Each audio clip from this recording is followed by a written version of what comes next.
Deixa eu molhar o bico, né? Bom, mais uma vez aqui o objetivo a gente já sabe que é o estudo da Palavra de Deus, tendo uma maneira de ler as Escrituras, né? Que maneira é essa? É a tentativa de buscar a diferença entre aquilo que é Evangelho e aquilo que é religião. Nós temos feito isto a partir do Antigo Testamento, começando lá por Gênesis, mas para não atrapalhar depois a sequência que o Glênio vai continuar dando, eu vou trabalhar um pouquinho do Novo Testamento aqui, e para a gente poder pensar um pouco sobre essa diferença e o porquê é necessário saber essa diferença. Que impacto isso pode ter na minha vida é algo que a gente precisa entender. Porque às vezes a gente fica cheio da informação daquilo, né? Conseguimos identificar o que é evangelho, o que é religião, mas o que isto tem mudado na minha relação com Deus, na minha relação comigo mesmo, na minha relação com os outros. É isto que é necessário nós, a cada dia, sim, estar meditando e colocando isso diante do Senhor, né? Nós vivemos dentro de um contexto onde as pessoas estão cansadas, as pessoas estão decepcionadas com a estrutura religiosa. Talvez aqui dentro tenha algumas pessoas com esse perfil, mas o que tem fora da crítica à religião? O que tem para além da crítica a este instrumento que tem causado tanto mal? Por que tem causado tanto mal? Porque tem agrilhoado, aprisionado pessoas dentro de um sistema que, na realidade, só faz sacralizar o mal. E isto é perverso demais, porque quando você está abraçado com o mal, mas tem a consciência de que o mal é mal, isto lhe dá uma condição de clareza da sua situação. Mas quando você está dançando com o mal, pensando que o mal é bem, isto é terrível. Isto é muito maléfico. E essa é a estrutura luciferiana, essa é a estrutura satânica, essa é a estrutura proposta pela religião em algum aspecto. É a tentativa a partir de uma régua que muda, que tem uma variação de acordo com o gueto religioso que nós frequentamos, para dizer para nós se nós estamos bem ou se nós estamos mal. E quando nós nos adequamos a esta régua de medir, a este cânon, nós então nos é comunicado que tudo está certo com a gente. Mas Jesus sempre busca trazer para nós a revelação de que o que realmente importa está dentro. É uma questão de motivação, é uma questão de consciência. Evangelho não é uma questão de saber o certo e o errado. Esta é a proposta da árvore do conhecimento do bem e do mal. Tentar ser Deus a partir de uma informação. Tentar conseguir chegar até Deus através de uma informação. E descobrir no final dessa caminhada que esse Deus sou eu. E que nada do que eu estou fazendo a não ser a tentativa de me adorar. De ser um ídolo para mim mesmo. Ou se não, quando você não se encaixa dentro desse quadro, você tem algumas possibilidades. A primeira dela é você negar toda essa estrutura religiosa que está associado a Deus. E que, portanto, você precisa desdenhar de Deus, ou dizer que não acredita, ou, enfim, minimizar a importância de Deus na sua vida, na nossa vida, na vida daquele que não consegue se encaixar dentro desse processo. E muitos tomam esse caminho.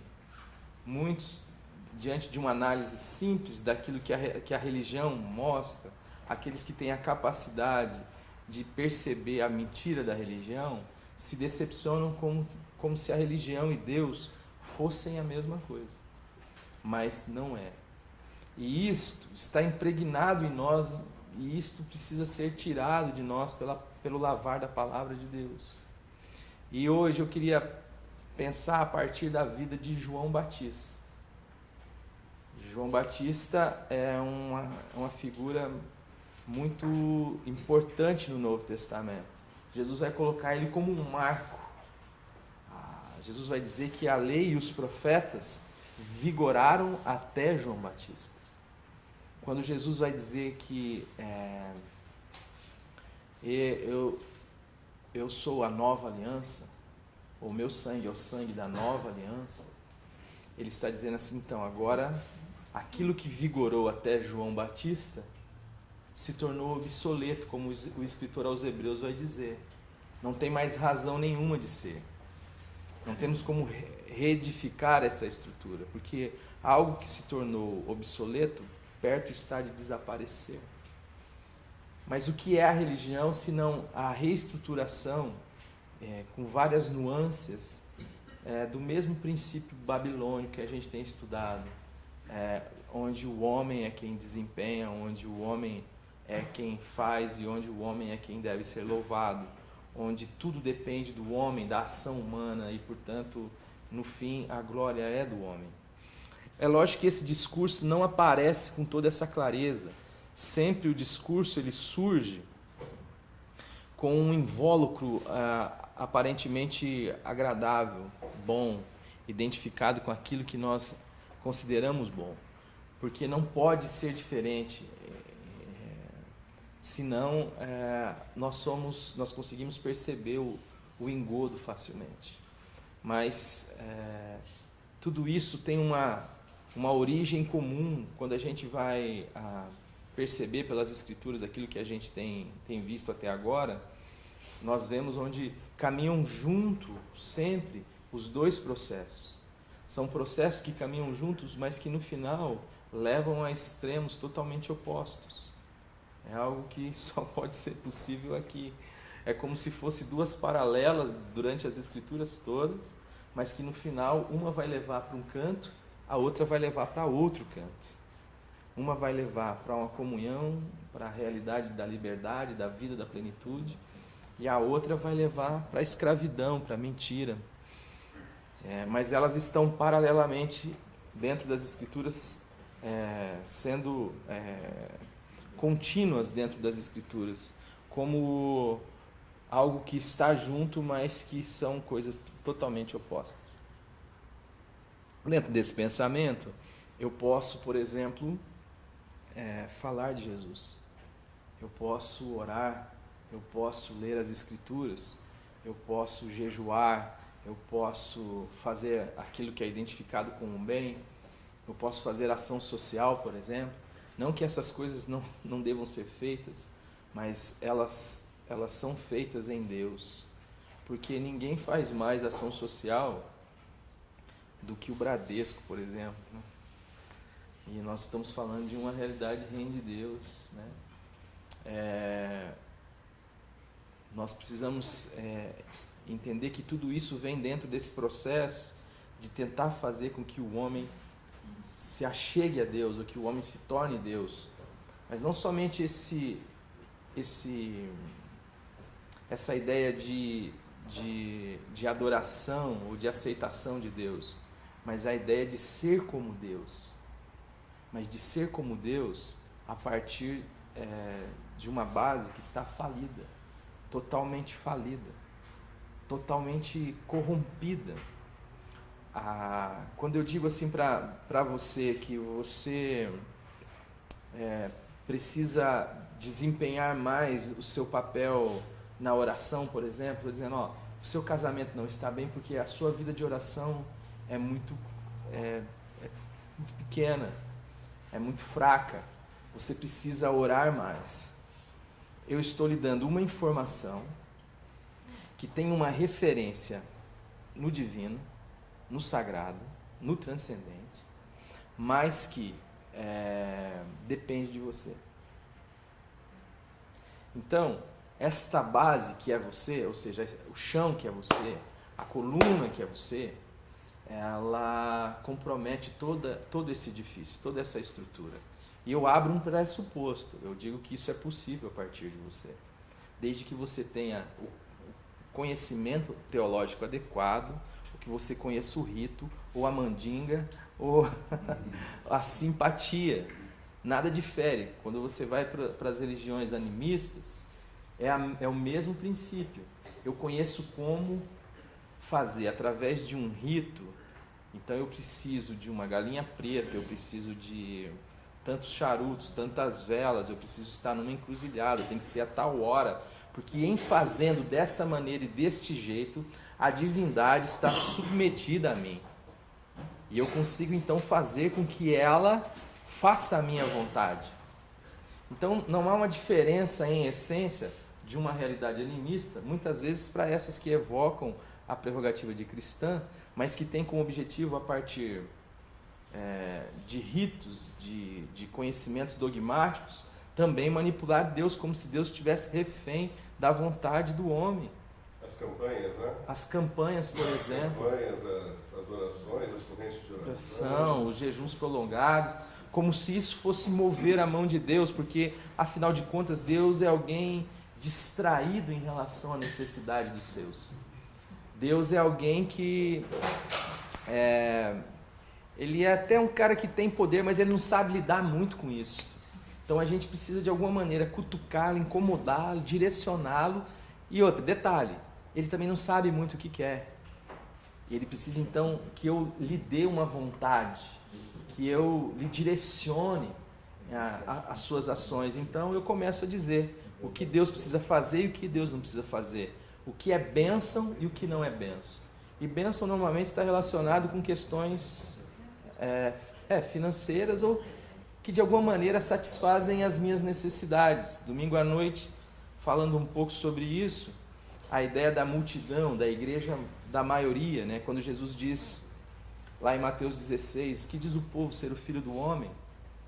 E a maioria diz assim, uns dizem que o Senhor é João Batista, Jeremias ou Elias, ou um dos profetas. É interessante que todos eles têm uma resposta que evoca uma essência espiritual, porque são homens de renome na história de Israel como profetas significativos, né? E que eram íntimos de Deus e que fizeram coisas extraordinárias no seu tempo, e que ajudaram pessoas, e que ajudaram a nação. Então, eles identificam Jesus dessa maneira, mas essa maneira tem sempre a ver com coisas que me podem ser agregadas, coisas que me podem ser doadas, coisas que fazem sentido para mim. É bom eu ser amigo do profeta, é bom eu ser amigo de alguém, ou de ser contado entre os amigos de alguém que tem uma ação extraordinária a ponto de ressuscitar um morto que está ali fedendo já há 4 dias. Eu quero ser identificado com este cara que está movimentando tudo, todas as estruturas. O sinédrio está se abalando, está vindo gente de tudo quanto é canto para poder ouvir esse homem. E ele está fazendo coisas extraordinárias. Quem sabe lá minha filha não pode ser curada, minha sogra, o meu filho. Quem sabe lá eu não posso, de repente, sair de uma condição onde a ignomínia e o ostracismo me esconde, para uma realidade onde agora eu sou um intermediário entre ele e a massa. Você pega um pescador como Pedro, por exemplo, que até aquele momento é um pescador, uma profissão maldita, porque não consegue guardar a lei, porque se está na peleja no mar e é pego por uma tempestade, não consegue voltar, não consegue guardar o sábado. E então, eu saio dessa condição e de repente eu sou o elo de ligação entre esta pessoa extraordinária e a massa, a multidão, e às vezes até a multidão dos importantes, como era o caso dos gregos que queriam falar com Jesus, mas antes chegaram os discípulos de Jesus. Então é bom ser identificado, mas nesses casos não nos importa muito a identidade, porque eu só quero saber a identidade de fato de quem eu quero ter relacionamento. Eu só quero saber a identidade, não só a identidade. Eu quero saber dos medos, eu quero saber das alegrias, eu quero participar, eu quero ajudar, eu quero ser um na vida daquele que eu quero ser amigo, que eu quero ser íntimo. Mas as pessoas que de alguma maneira podem representar algum favorecimento para mim, e não necessariamente eu as quero comendo na minha casa, ou até posso fazer isso se isso me trouxer algum interesse, se isso me beneficiar em algum aspecto. E a grande igreja, a grande maioria, se a gente for analisar, está dentro desse princípio.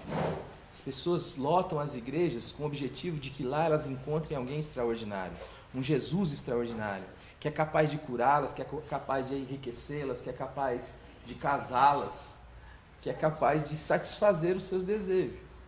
Mas é aquilo que Jesus falou, mas vem cá, eu não curei 10, cadê o resto do pessoal?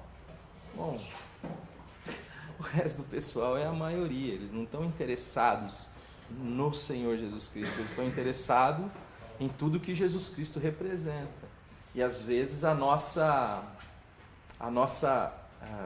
vida religiosa, vamos dizer assim, também é pautada nessa estrutura, é pautada numa estrutura onde eu tomo para mim a prerrogativa de cristão porque ela contribui comigo em vários aspectos, ela me liga com uma pessoa extraordinária, ela me coloca dentro de um ambiente aparentemente saudável, né, com valores éticos e morais que as pessoas apreciam. Afinal de contas, o Ocidente é sustentado por esta ética ou esta moral judaico-cristã.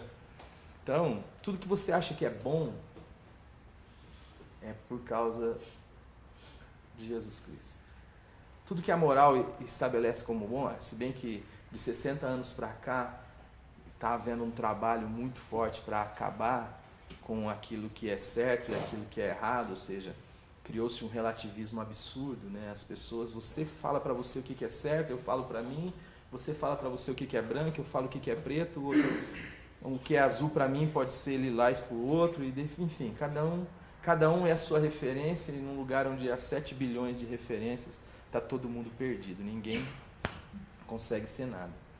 Então, o texto de Mateus, capítulo 3, a partir do versículo 1, eu vou ler até o 10.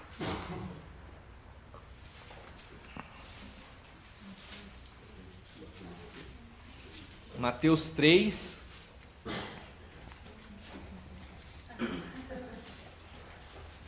do versículo 1 até o versículo 10. Naqueles dias apareceu João Batista pregando no deserto da Judéia e dizia: arrependei-vos, porque está próximo o reino dos céus. Porque este é o referido por intermédio do profeta Isaías, voz do que clama no deserto: preparai o caminho do Senhor, endireitai as suas veredas. Usava João vestes de pelos de camelo e um cinto de couro. A sua alimentação era gafanhotos e mel silvestre. Então saíam a ter com eles, eu gostaria que vocês prestassem atenção nessa parte, saíam a ter com eles, a ele Jerusalém, toda a Judéia e toda a circunvizinhança do Jordão, e eram por eles batizados no rio Jordão, confessando os seus pecados. Vendo ele, porém, que muitos dos fariseus e dos saduceus vinham ao batismo, disse-lhes: raça de víboras, quem vos induziu a fugir da ira vindoura? Produzi, pois, frutos dignos de arrependimento, e não comeceis a dizer entre vós mesmos: temos por pai Abraão, porque eu vos afirmo que destas pedras Deus pode suscitar filhos a Abraão. Já está posto o machado à raiz das árvores. Toda árvore, pois, que não produz bom fruto, é cortada e lançada ao fogo. Enfim, o que está sendo dito aqui? Quem é João Batista? João Batista é um primo de Jesus Cristo, filho de Isabel e de Zacarias. E quem é Zacarias? Zacarias é um sacerdote, muito bem. É um sacerdote que serve no templo. João Batista nasce envolto a um milagre. Ele também é cheio do Espírito Santo no ventre da sua mãe. Quando Maria chega grávida de Jesus. Então, ele tem uma história relacionada com toda essa estrutura religiosa que está estabelecida no tempo de Jesus. O próprio pai dele serve a essa estrutura. O pai dele vai lá servir dentro desse lugar onde é oficial o rito, onde o ensino é oficializado por pessoas que estão ali também colocadas para este fim. Só que nós sabemos que o templo havia sido construído em 3 partes: o átrio, o santo lugar e o santo dos santos. E o santo dos santos era o lugar onde ficava a arca da aliança, que continham as tábuas e a vara de Arão. A arca é uma figura da presença de Deus, mas nós sabíamos que já havia sumido a arca. Ou seja, quando você ia lá no santo dos santos, a arca não estava mais lá. O que diz para nós o seguinte: a presença de Deus, ou aquilo que simboliza a presença de Deus, aquilo que dá sentido a toda aquela estrutura criada, não está mais lá. É como se Deus não estivesse mais naquele lugar de ofício. E onde está Deus? João Batista é chamado a voz do que clama no deserto. João Batista não é a voz que clama no deserto. Ele é a voz do que clama. Quem é esse que clama? Deus. Porque na estrutura em que isso acontece, havia 2 sumos sacerdotes, Anás e Caifás. Ora, aqui há uma contradição de termos, porque sumo fala de um. Como pode ter 2 sumos sacerdotes? Isso já começa a manifestar e a mostrar a política eclesiástica, religiosa, o dedo do homem, as coisas como estão acontecendo, e havia sido profanado toda aquela estrutura do templo por essa estrutura religiosa sem essência, sem a arca, sem sentido, que oferece os ritos, que oferece os sacrifícios, que oferece os cânticos, mas Deus está fora dessa estrutura. É interessante pensar isso, porque quando a gente vai para o capítulo 3 de Apocalipse, quando Deus fala sobre a igreja de Laodiceia, que é a igreja da confusão, e quando a gente coloca isso em períodos, equivale ao período em que nós vivemos, Jesus está à porta e bate. Se alguém abrir, eu entrarei, cearei com ele e ele comigo. Ou seja, Jesus está do lado de fora também. Então, quando a gente olha essa massa toda, essa igreja da maioria, daqueles que não se importam de fato com a intimidade, a comunhão com Jesus, que é Cristo, o Senhor, onde Jesus é simplesmente alguém que agrega valores à minha vida, mas que não é alguém com quem eu quero me relacionar de fato, e alguém que exerce um senhorio de fato sobre a minha vida. O senhorio é um plus. O importante é o céu. Nós queremos o céu, não importa se Jesus esteja lá. Mas a grande maioria vive nessa dimensão, se a gente parar um pouquinho para analisar. E João Batista representa então uma voz profética. Se João Batista fosse escolher o caminho de ser um carpinteiro, um pedreiro, qualquer outra atividade que não estivesse correlata com a estrutura religiosa do templo, tudo bem. Mas como ele... Está muito calor aqui, meus amores? Tá, né? Tem um ar aí, não? Então, seria até passível de você compreender. O cara resolveu ser uma outra coisa da vida, mas ele não resolve ser outra coisa da vida. Ele resolve também exercer um ministério ligado a Deus. Ele é a voz do que clama no deserto. Mas então, por que ele não escolhe a via oficial? Por que ele não vai tomar o lugar do pai dele, por exemplo? Não tem mais sentido. O que eles estavam fazendo não tinha mais sentido, não tinha mais a presença de Deus. Exatamente. Ele representa uma reforma. Ele é uma voz, ele é um outdoor que diz assim, algo errado está aí. Por quê? Porque Deus deu testemunho desse homem. Quando Jesus é questionado acerca da autoridade que ele tinha para poder expulsar os mercadores do templo, como que Jesus responde? Jesus responde dizendo assim, fala para mim o seguinte, o batismo de João é da terra ou é do céu? E os caras disseram assim, bom, se a gente disser que é da terra, vai ser um problema, porque João Batista é um cara que tem a unção de Deus e o povo ouve esse homem. E uma coisa que religioso tem medo é da opinião do povo. Eles armam as maracutaias dele por trás para poder fazer o que eles querem, mas sem que o povo saiba, porque eles têm medo do povo. Mas se eu disser que é do céu, pronto, eu estou legitimando esse homem. Então vamos dizer que a gente não sabe, que daí fica, né? Então o que eu quero dizer com isso? João Batista é alguém que tem uma voz significativa, ou seja, a sua voz tem um peso. Ele deveria estar no templo. Na realidade, muitos estudiosos vão dizer que ele é o sumo sacerdote.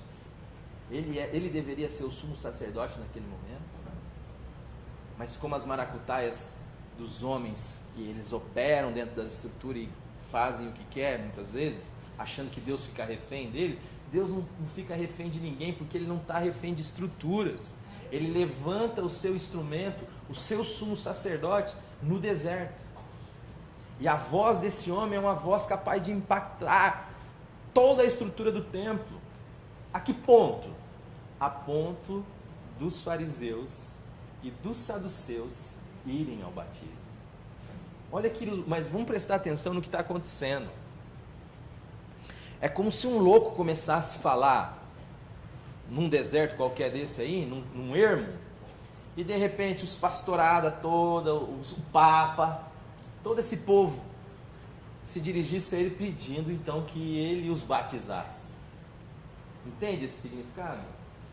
Ora, se eu vou lá participar do rito do batismo proposto, o batismo do arrependimento, arrependei-vos, essa é a mensagem de João Batista, arrependei-vos porque é chegado a vós o reino de Deus. Então, eu estou dizendo, vocês estão errados, o que vocês estão fazendo é palhaçada, o que vocês estão fazendo não tem sentido, vocês estão brincando com o nome de Deus, vocês precisam se arrepender, porque Deus está chegando, o seu reino é chegado. Aí o cara fala assim, tudo bem, eu vou lá, vou tomar um banho lá com João Batista, e depois eu volto e venho servir no templo novamente. Por quê? Porque para essa massa religiosa não importa a verdade, não importa a verdade existencial, o importante é simplesmente aquilo que eu faço, não importa a minha motivação, o que é importante é eu dar uma satisfação a isso de alguma maneira. Se amanhã ou depois Deus chegar para mim e falar alguma coisa, eu falo, mas peraí, eu fui batizado lá por João Batista, o que o senhor está falando? Então, aí João Batista fala assim, ô raça de víboras, quem vos induziu a fugir da ira vindoura? Ô, o que vocês estão fazendo? Vocês estão doidos? Quem que ensinou para vocês um jeito de driblar o espírito da verdade? Quem ensinou para vocês, quem deu para vocês a ideia de que é possível enganar Deus? Produzir, pois, frutos dignos de arrependimento. Então, queridos, eu queria dizer para vocês, sabe quando vocês vão poder vir aqui se batizar? O dia que vocês de fato se arrependerem. O dia que a vida de vocês manifestarem esse arrependimento. Manifestarem essa ideia de que eu voltei da rebelião, eu não quero mais ser contra Deus. Eu não quero mais usar o nome de Deus em vão. Que era algo que eles prezavam, que criaram um tetragrama, e uma pena que escrevia aquilo era queimada, mas não se importavam de criar um circo em nome de Deus, de criar toda uma estrutura que era vazia de significado, porque a arca não estava lá. Mas quando a gente vai aqui, a gente só para poder entender um pouco essa estrutura toda, do qual Deus tem nos dado a graça de pensar e talvez tenha um pouco mais de discernimento, e a Bíblia diz que a quem muito é dado, muito será cobrado também. quando a gente entende tudo isso que está acontecendo, isso traz para nós uma alegria, porque eu consigo desassociar Deus da religião e consigo viver num ambiente de luz, consigo ver um Deus que não está aprisionado a ritos, nem a dogmas e nem a estruturas. É o Deus que não pode ser servido por mãos humanas, e um Deus que não habita em templo feito por mãos humanas. Os templos são feitos para nós. Estamos aqui dentro de um lugar que tem ar-condicionado, que tem cadeiras, porque o Senhor nos deu como igreja essa estrutura e nós nos beneficiamos dela. Mas Deus é o Deus que enche céus e terra, que não dá para fugir da presença dele. Jesus muda isto quando a mulher samaritana diz: eu sei que o lugar que vocês, os judeus, dizem que o lugar que se deve adorar é em Jerusalém, nós os samaritanos cremos que é em Samaria. Jesus falou: não, pode orar. Vem a hora, e já chegou, em que os seus verdadeiros adoradores o adorarão em espírito e em verdade. Não é nem lá, nem acolá. É aqui. O templo do Espírito Santo de Deus somos nós. E a igreja é esta construção. Quando 2 ou mais estão reunidos, é esta construção da igreja de Jesus Cristo. Então, isso é precioso demais. Isso é libertador demais. Saber que Deus nos chama para uma intimidade relacional, que não existe etiqueta diante de Deus. Eu não tenho que saber comer, eu não tenho que saber como me aproximar. Eu sou filho, eu preciso só me achegar ao meu Pai. Eu não sei orar, às vezes eu vou orar, a Bíblia fala que a gente acha que deve saber orar, mas a Bíblia fala, a gente não sabe orar. Às vezes eu chego, eu fico diante do Pai, e eu pensei, eu vou falar isso, vou falar isso, vou falar aquilo. Aí chega na hora, não falo nada, daí eu acho ruim que eu não estou falando nada, daí eu falo alguma coisa, mas daí aquela coisa não diz muita coisa. Mas é precioso estar ali. Se sai dali: Senhor, obrigado. Pai, eu preciso que o Senhor dê a tua palavra. Eu preciso que o Senhor dê, porque eu não tenho nada. E você fica ali no colo do Pai, ali quieto. Aí você fala: amor, tem que ajoelhar. Aí você ajoelha, fica lá no pé da cama ajoelhado. Aí daqui a pouco o joelho começa a doer. Aí você levanta, deita na cama, aí dá um sono, você dá uma babada, aí você acorda e fala: pô, tô orando. Né? E tá ali no colo do Pai. Quem ora não sabe como ora. Antes de pedir, Deus já sabe o que vai falar. Antes que as palavras lhe cheguem à boca, Deus já tem o conhecimento delas. E não só isso, Deus colocou o seu Espírito para interceder por nós, com gemidos inexprimíveis. E não só o Espírito, mas o próprio Jesus vive por interceder. Ora, a oração, gente, só comunica uma coisa: eu dependo de Ti. Quando a gente ora, a gente está dizendo só isso para Deus: Senhor, eu dependo de Ti. Quando a gente não ora, a gente está dizendo o contrário: deixa comigo. Então, oração não é o tempo que é cronometrado, não é o que você fala, não é o que é dito, não é a forma. A oração é um coração quebrantado diante de Deus, comunicando a Deus uma carência de Deus: Senhor, eu preciso de Ti. Mas aí está a diferença do evangelho para a religião. Eu falo isso de carteirinha, carimbado, em tudo quanto é porta que tinha na Londrina, tentando convencer Deus que eu queria. E o evangelho, seja feita a sua vontade. E aí, é a vontade dele. Ou você se rende, ou você se rende. E na religião, o problema é essa semelhança. Porque se vem um charuto, ou o que for ali, você identifica que não é. Então, mas e a semelhança?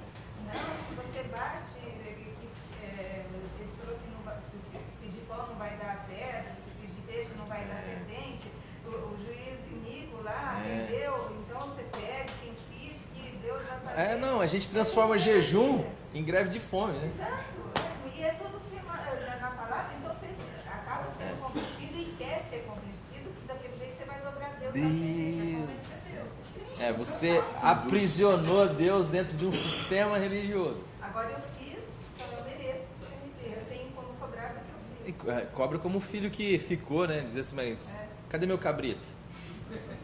Aí quando você lê lá em Romanos, quem faz para que ele seja devedor, aí o cara Quem primeiro me deu a mim para que eu possa restituí-lo, né? Eu sei os planos que tem acerca de vós, planos de bem e não de mal. Se você quiser me ouvir, você vai comer o bem dessa terra. Então Deus não pode se curvar a nós, porque se Ele se curva a nós, Ele arrebenta com a gente. Porque nós não sabemos nem pedir. É como um filho de 12 anos que pede uma moto para o aniversário do pai. E aí o pai não vai dar, e aí ele fica bravo com o pai e fala que o pai não é mais pai dele. Você não é meu pai, você não me ama. Não é verdade? Mas o cara acha que a solução da vida dele é o pai dar uma moto, porque ele vai dar uma passeada na escola, ele vai dar uma acelerada, ele vai dar uma empinada, a gatinha vai olhar para ele, e ele vai arrasar, e na primeira ele vai enfia a cara num poste e se arrasa. Enfim, mas vamos prestar atenção em João Batista agora. A gente está vendo essa estrutura toda, eu estou me identificando, mas quanto ranço há em João Batista? Ele disse que ele era orgulhoso, ele era arrogante, né? E outra, você vê que ele não se veste como todo mundo, né?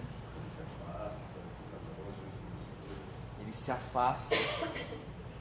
Ele não vai onde todo mundo vai. E ele não come o que todo mundo come. E não bebe o que todo mundo bebe. Ou seja, a sua santidade ainda é epitomizada por questões de comer, beber, vestir e... Ele não é fariseu, mas ele tem religião. Ele representa uma reforma, ele está anunciando que está errado, mas ainda assim ele está trazendo, porque o que ele tem é uma estola sacerdotal. Ela é de pele de camelo, mas ela tem um cinturão aqui no peito. Ele só faltou pôr uma mitra na cabeça ali de alguma coisa. Um chapéu. Não, isso aí eu não como. Quem quiser falar comigo, vem aqui falar comigo, porque eu não me misturo, não. Eu não. Hã? E é bocudo. Enjoado. Mas ele é um cara que, presta atenção, senão a gente acaba com o João também, né?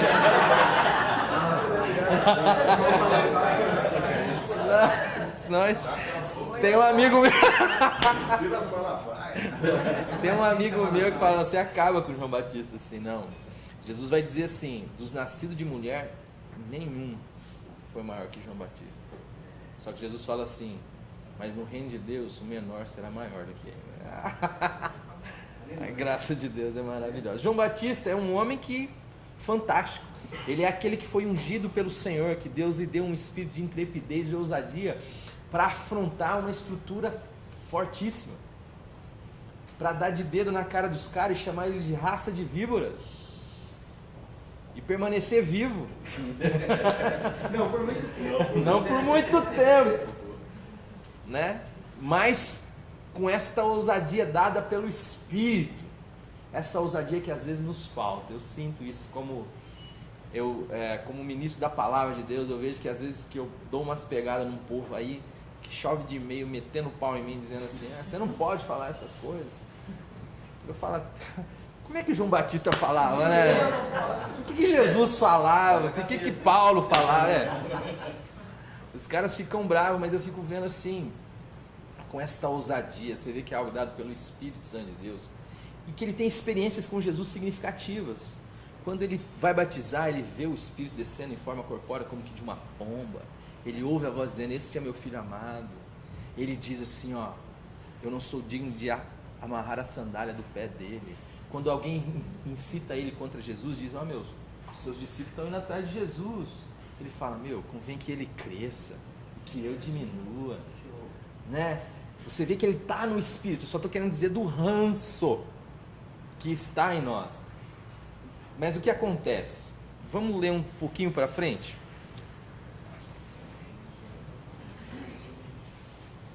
Vamos ler Mateus 11 agora, do 2 ao 6.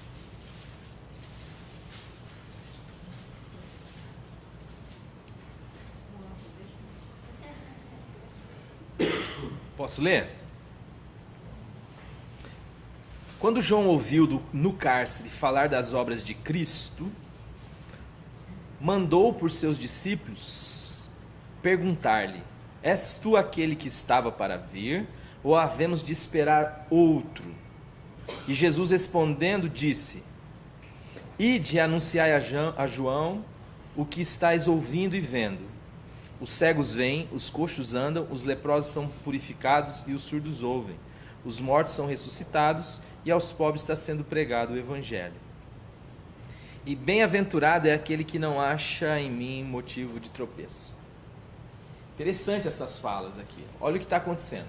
João então está lá na cadeia. Herodes mandou prendê-lo. E quando ele ouviu falar das obras de Jesus. Tem um texto que vai dizer, quando a tradução que diz, quando João ouviu acerca das obras de Jesus, enviou os seus discípulos a lhe perguntar: és tu mesmo que havia de vir ou devemos aguardar outro? O que motiva João a desconfiar de Jesus é as palavras daqueles que estão dando testemunho de Jesus para João. Ó, Jesus está fazendo isso. Ele fala, não é possível que Jesus está fazendo isso. Eu fico imaginando, Jesus foi lá para Samaria, rapaz, e ficou na casa de uma mulher, ela tinha 6 maridos. Ele fala, não acredito no negócio dele. Sabe Levi, aquele vagabundo que se vendeu para esse império opressor do diabo para esfolar a gente? Jesus não foi um churrasco na casa do cara, João? Não acredito no negócio desse.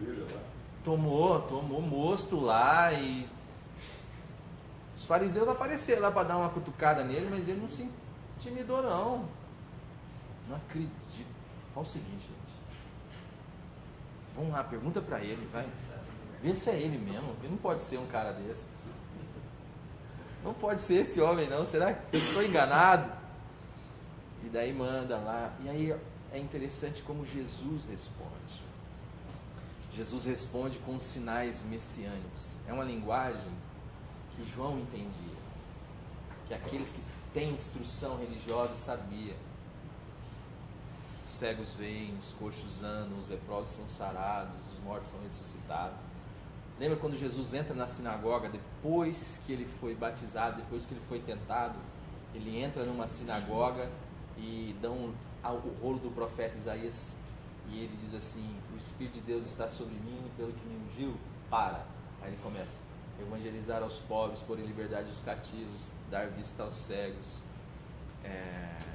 pôr em liberdade os oprimidos, e anunciar o ano aceitável do Senhor. Dentro da estrutura religiosa, messiânica, não adianta você chegar lá e dizer que você é o Messias. Existia todo um processo que você precisava, de alguma maneira, passar naquele gabarito todo. Você precisa primeiro cumprir as profecias. Então você tem que ter uma história que está atrelada às profecias. A sua descendência tem que estar atrelada, o lugar onde você vai nascer, o jeito que você vai nascer. E fora isto, você precisa ter os sinais messiânicos, coisas que só o Messias poderia fazer. Por isso que Jesus, quando cura um leproso, ele fala assim: não conta nada para ninguém, vai no templo e oferece o sacrifício que Moisés pediu na lei, para testemunho. Por quê? Porque na história de Israel nunca houve nenhum leproso. A lepra está associada ao pecado nas Escrituras. Da mesma forma que um cego de nascença. O cego de nascença é alguém que foi amaldiçoado por Deus, entendam, dentro dessa estrutura religiosa, dentro do ventre da mãe. Só pode revogar esta maldição Deus. Então, ou o Messias, o enviado.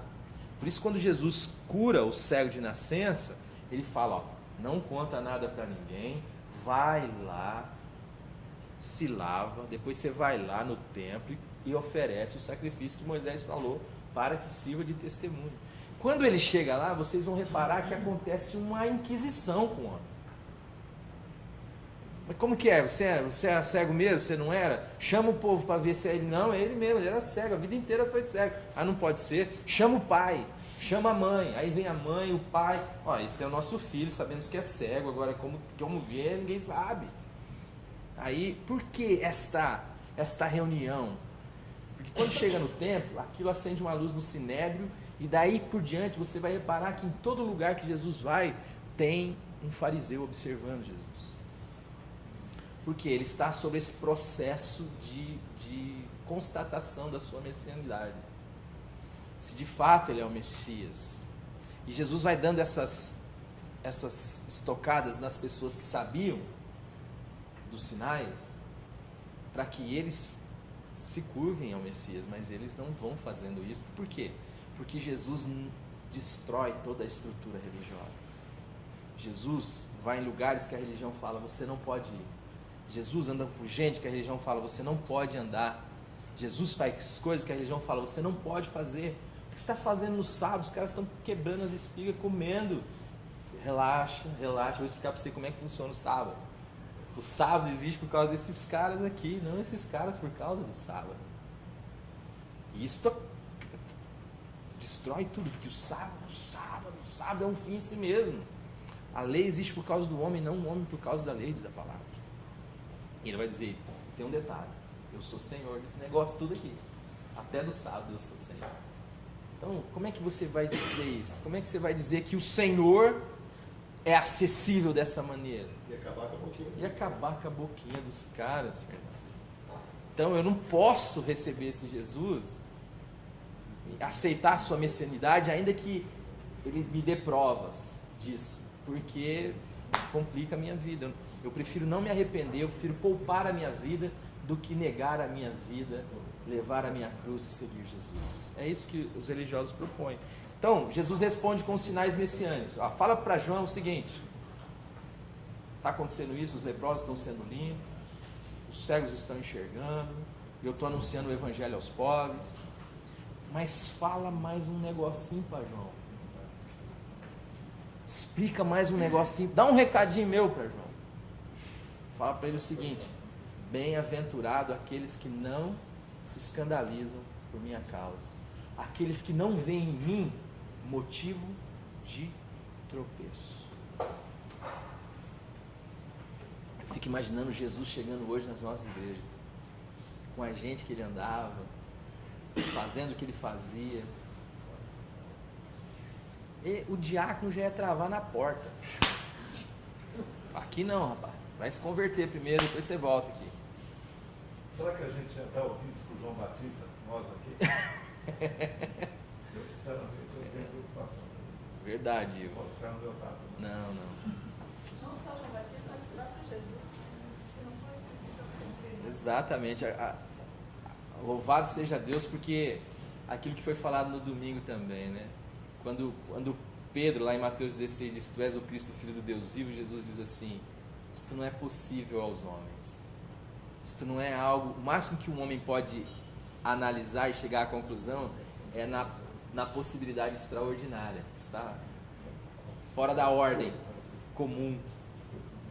Mas aquele que chega a ter o conhecimento e a consciência de que diante dele está o Cristo, o Filho do Deus vivo, o Senhor, é porque o Pai revelou. É algo sobrenatural. Por isso que muita gente, eu fiz essa pergunta, muitas pessoas não entenderam no domingo, eu acho, mas algumas entenderam, e é para essas que a gente fala.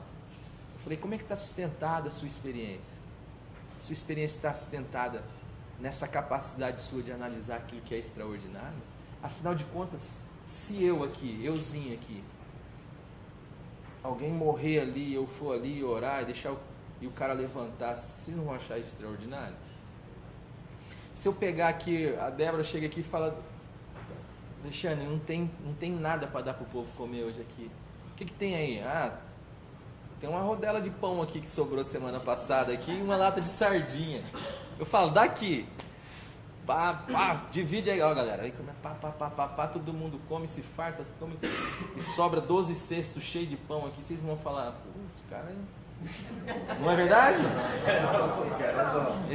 Essa é uma... Qualquer pessoa diante do extraordinário chega a essa conclusão. Vamos andar com ele. Vamos andar com ele, não é verdade? Esse cara é...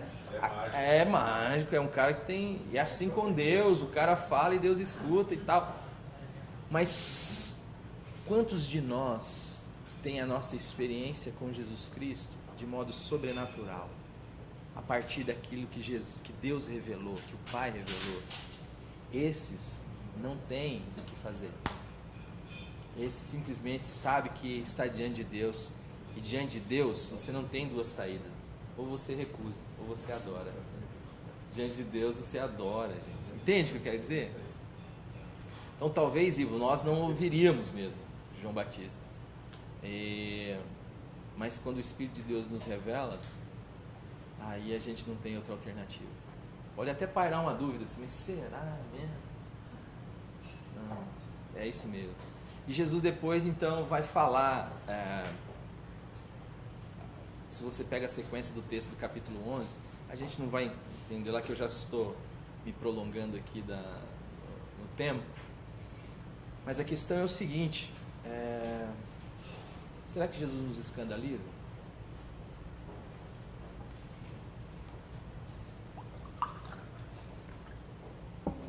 Será que Jesus nos escandaliza em amar gente que a gente não está disposto a amar?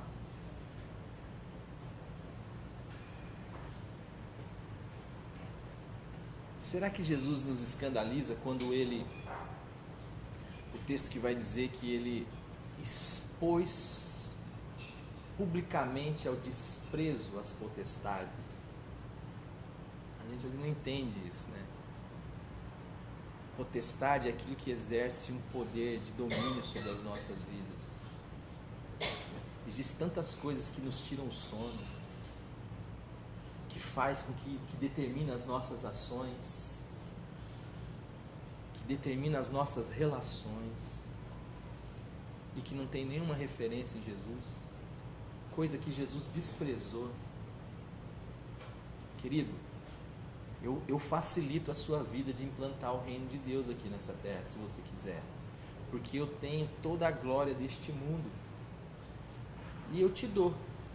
Só você ajoelhar, nós estamos aqui no deserto, ninguém vai ver. Você agacha aí, levanta rapidinho. Se você prostrado me adorar, eu te dou tudo isso. E isso é tudo que a gente sonha.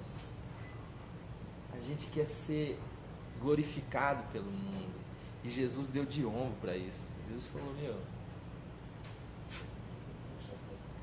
é tudo que a gente quer, ser reconhecido pelos homens, ser tido como um homem de bem, ser tido como um homem de valor, ser tido como alguém identificado com a glória, um cara que pode, um cara que é.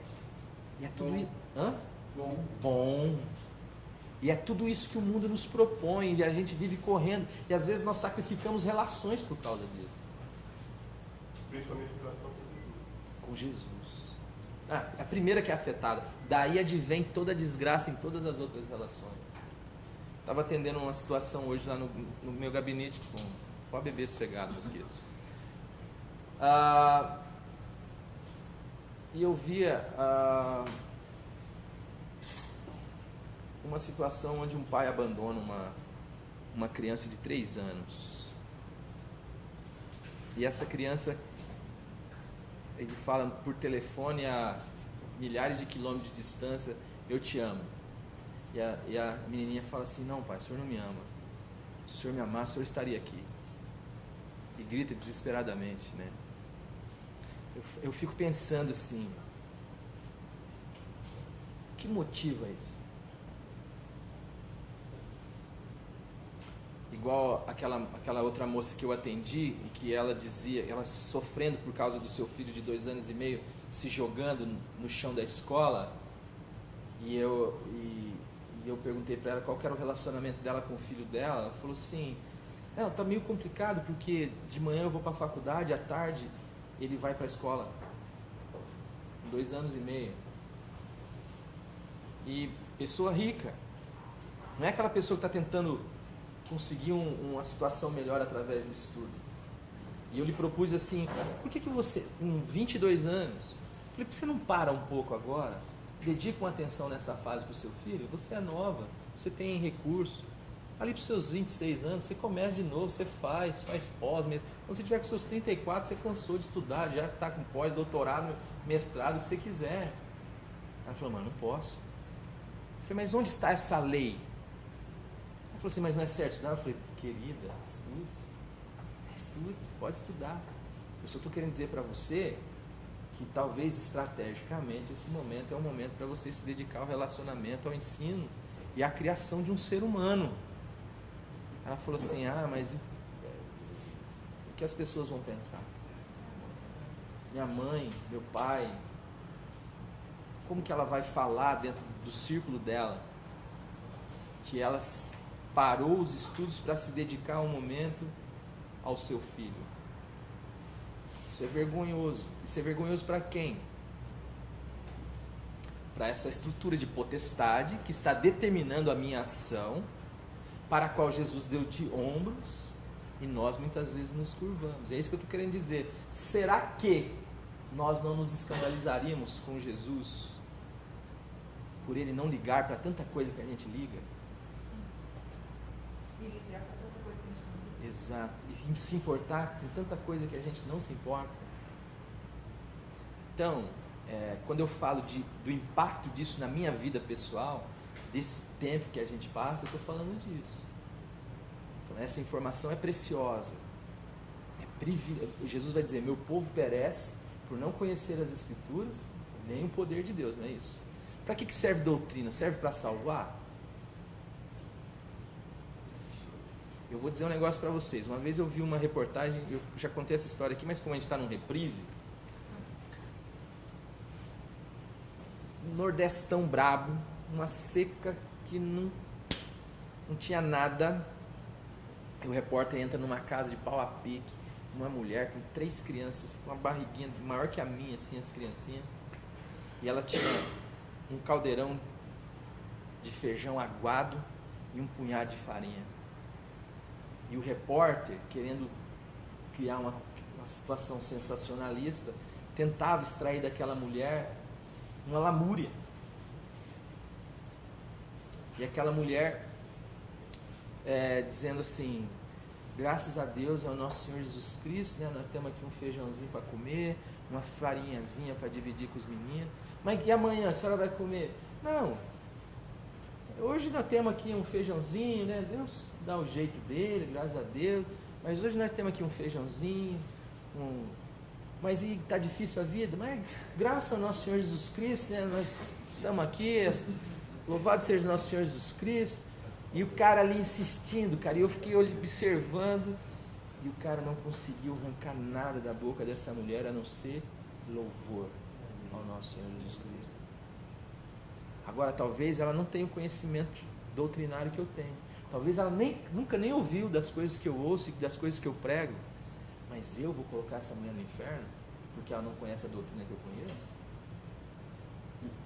Não vou. Se você quiser pôr, põe por sua conta e risco. Eu não ponho. Não ponho. Doutrina não salva ninguém. O que doutrina serve? Doutrina serve. Não. Presta atenção. Doutrina, nesse caso que eu estou dizendo, ensino de Jesus. Aquilo que Jesus está dizendo assim, meu povo perece por não conhecer as Escrituras. Quando a gente não conhece as Escrituras, a gente perece, sofre, causa sofrimento para nós. O ensino das Escrituras, da Palavra de Deus, tem como objetivo mudar a nossa mente.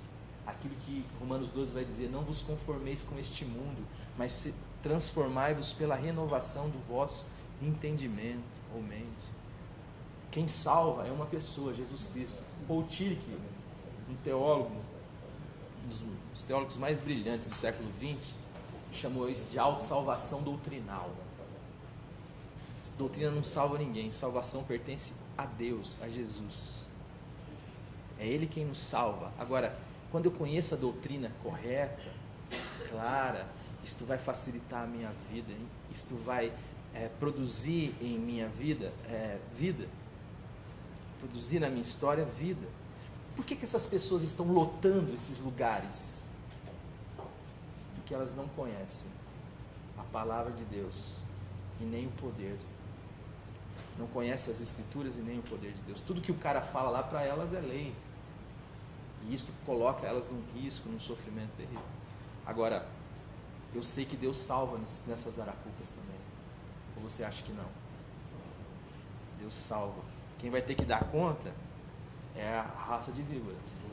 É o dono da arapuca, Valdir. É isso daí. Hoje eu estava falando com aquele rapaz que eu falei da outra vez, do trombeteiro. Quanto tempo eu tenho aí ainda? Deu uma hora? Lembra que eu contei a história do trombeteiro da outra vez, que eu encontrei o cara pregando lá no calçadão, tocando a trombeta e tal, e ele falou um negócio lá que a gente tinha que se acertar com Deus. Eu falei, aquilo entrou no meu ouvido, foi meu Deus, esse cara está dizendo. Eu falei, vou lá dar um chute na canela dele. Mas quando eu cheguei para dar um chute na canela dele, Deus falou assim, não, você, em vez de dar um chute na canela dele, você não pergunta a história dele. Aí eu falei para ele assim, cara, como é que você vai parar aqui? Daí ele falou assim para mim, rapaz, foi uma depressão muito forte de Manaus. Começou a contar a história da vida dele, e eu comecei a ter compaixão do cara. Eu comecei a ver que o cara estava fazendo um negócio que só se Deus me levasse na boca do peixe para pôr ali, para eu ficar gritando para aquele povo. E eu comecei a ver que ele não sabia de algumas coisas, mas que ele tinha o Espírito Santo de Deus, que ele tinha uma vocação de Deus para estar ali. Isso eu consegui discernir. E Deus abriu uma porta para um irmão ajudar ele, produzindo uns CDs que ele tem lá. E hoje ele me ligou. Eu falei, eu vou passar aí no calçadão. Na hora do meu almoço, passei, peguei ele e falei assim, vamos almoçar comigo. Ele foi almoçar comigo. E lá estava no almoço, eu e ele, e eu levei o Dani Alto comigo. E nisso chegou um cara pedindo um trocado. E eu peguei e dei o trocado para o cara, mas eu disse assim, eu queria dizer para você que Deus ama profundamente a sua vida. E o cara se quebrantou ali. Começou a contar a história dele, que tinha sido batizado com 12 anos de idade. Ele já devia ter uns 57 anos, mais ou menos. E a gente começou ali a conversar e a ministrar, e eu falando do amor de Deus. Aí esse cara foi embora, voltando para a igreja. Aí eu vi que ele ficou, porque ele tem uma pegada assim, é João Batista, raça de víbora, cambada de filha da mãe. E daí ele começou a falar, não, sabe o que é, pastor? É porque eu fico vendo que esses pregadores alisam demais, né? Ele fala meio assim, meio carioquês, alisam demais, né? Querem tal, e começou a falar. Ele me citou, inclusive, o João Batista, que João Batista era duro, ele quis colocar como um modelo. Eu falei, só me responde uma coisa, em quem João Batista batia? Eu falei, me responde alguma coisa. Jesus saiu do sério com prostituta, com leproso, com ladrão, com vigarista? Quem tirou Jesus do sério? Religioso. Aí eu falei assim, eu quero dizer para você um negócio, irmão. O meu desejo de obedecer ao Senhor é porque eu nunca fui amado desse jeito. E eu tenho conhecido o caráter de um Deus que sabe o que é melhor para mim. E quando Ele diz não, é porque aquilo vai me matar. E quando Ele diz sim, é porque aquilo vai produzir vida. E às vezes eu não tenho nem condições de obedecer Ele em mim mesmo, mas eu sei que dentro de mim existe o Espírito da vida, existe o poder da vida ressurreta, que é capaz de me sustentar naquilo que eu não posso. E falei isso para ele, e ele ficou pensativo. Ele falou, pastor, foi bom. Eu chamei ele para um café que a gente vai ter aqui do congresso, só de liderança. E eu falei assim, você gosta de ler? Eu falei, posso te dar 2 livros? Ele falou, pode, pastor, pode. Aí já estou preparando a literatura para... Mas o que eu quero dizer? Quem vai ter que dar conta disto é esses caras da Arapuca. É esses para quem Jesus vai dizer assim, apartai-vos de mim, vós que pratiqueis a iniquidade, de verdade vos digo que nem vos conheço. Deus salva, porque a salvação pertence ao Senhor, diz a palavra. Então, amados, que Deus faça de nós um instrumento do Evangelho e que Deus nos liberte da nossa religiosidade, porque isso atrapalha a nossa relação com Deus, a nossa relação com as pessoas, a nossa relação com a gente mesmo. Muito sofrimento vem sobre as nossas vidas porque nós não conseguimos ver como Jesus vê. Mas Jesus tem paciência conosco, e Ele está nos ensinando, e Ele está fazendo, e Ele nos ama. E é muito bom estar seguro no amor de Deus, que não barganha conosco, na suficiência de Jesus Cristo, que nos torna algo mais do que a neve. Que ainda que o nosso pecado seja mais vermelho que o carmesim, Ele nos torna algo mais que a neve. Louvar a Deus porque isso é por graça, isso nos liberta para ser diante de Deus aquilo que Deus nos criou para ser, sem barganhas, sem interesses, sem medo, sem vergonha, sem dever, mas simplesmente pela consciência que foi inundada pelo Evangelho e pelo coração que foi trocado, inundado também pelo amor de Deus que é derramado pelo Espírito Santo de Deus nas nossas vidas. Amém?